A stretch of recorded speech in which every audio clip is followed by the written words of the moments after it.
السلام عليكم. لو بتدور على لاب وتابلت في نفس الوقت تستخدمه للأعمال المكتبية ويكون خفيف معاك، هنعمل مراجعة على واحد من لابات البيزنس المناسبة للأعمال المكتبية واللي فعلا ما تضيعش على نفسك فرصة.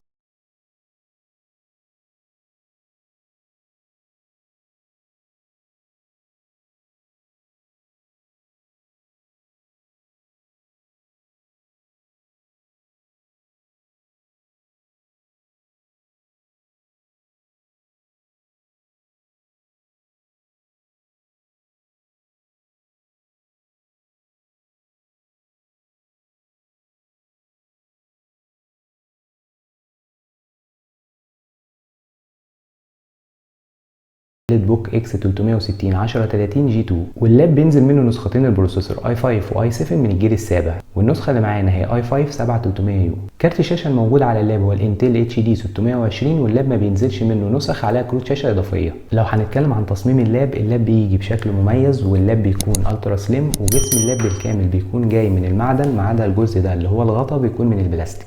هتلاقي عندك برضو حاجة كويسة في التصميم، ان هو حاطط لك قطعة من البلاستيك صغيرة في الجزء سي علشان تحافظ على الشاشة لما تيجي تقفلها. وفي تركية انا شايفها انها كويسة في التصميم ده، انه عامل لك زي كيرف عند التاتش باد علشان تقدر انك تفتح الشاشة بسهولة.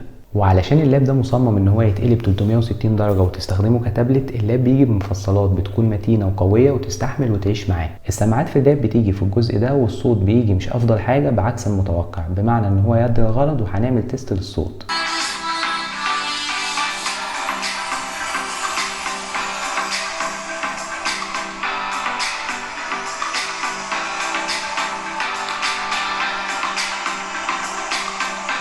اللاب بيجي بشاشه 13 و3 تاتش سكرين اي بي اس فول اتش دي، والمميز في الشاشه انها 120 هرتز، ودي حاجه كويسه لو انت بتسكرول على اللاب لو انت بتستخدمه كتابلت. والشاشه برضو مميزه انها بيجي عليها طبقه حمايه من الزجاج. اللاب بيجي بكاميرا بجوده 720 بتكون اعلى منتصف الشاشه، وفي نفس الجزء ده هنلاقي موجود المايكات ومستشعرات الفيس اي دي او الويندوز هالو فيس. غالبا هتلاقي كل نسخ اللاب بتدعم باك لايت كيبورد وبصمه.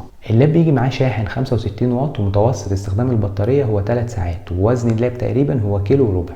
لو هنتكلم عن المنافذ اللي بتيجي في اللاب، هنلاقي ان هو بيجي من ناحيه اليمين بمدخل الشاحن واليو اس بي 3.1 و اتش دي ام اي، واليو اس بي سي بيدعم ثاندر بولت ومدخل مايكرو اس دي ريدر. وهنلاقي في ناحيه الشمال موجود مفتاح الباور واليو اس بي 3.1 ومدخل السماعات وزراير التحكم في درجه الصوت ومدخل السيم، وبعد كده الاس سي كارد. هنشيل غطا اللاب ونقول على شويه ملاحظات. الرامات في اللاب بتبقى ثابته على البورده، ما ينفعش انك تعدل فيها، بمعنى يا بتشتري اللاب بنسخه 8 جيجا يا بتشتريه بنسخه 16 جيجا. اللاب ما بيدعمش انك تركب فيه هارد اتش دي دي. كل اللي ممكن تعمله في اللابتوب انك تغير مساحه الاس اس دي لو انت محتاج مساحه اعلى. كتجربه استخدام، واللاب ده مناسب لمين؟ اللاب ده مناسب للناس اللي هتشتغل عليه اعمال مكتبيه وحاجات خفيفه مش اكتر من كده. وانا برضو جربت ان انا انزل عليه نسخه فوتوشوب 22 وكانت مستقره على الجهاز، يعني هو يقدم معاك الغرض في حاجه زي كده. لكن ما تفكرش خالص انك تشتري اللاب ده او اي لاب زيه في نفس المواصفات علشان تشتغل عليه اي شغل جرافيك او تستخدمه في الالعاب. لو احنا هنعمل مقارنه ما بين اللاب ده ولاب تاني بيجي من نفس جيل البروسيسور اللي هو اتش بي 840 جي 5 من الجيل السابع، هنلاقي ان اللاب ده بيجي بسعر 8500 على مواصفات اي 5 جيل سابع ورامات 8 واس اس دي 256 وحجم الشاشه 13 و3 تاتش سكرين.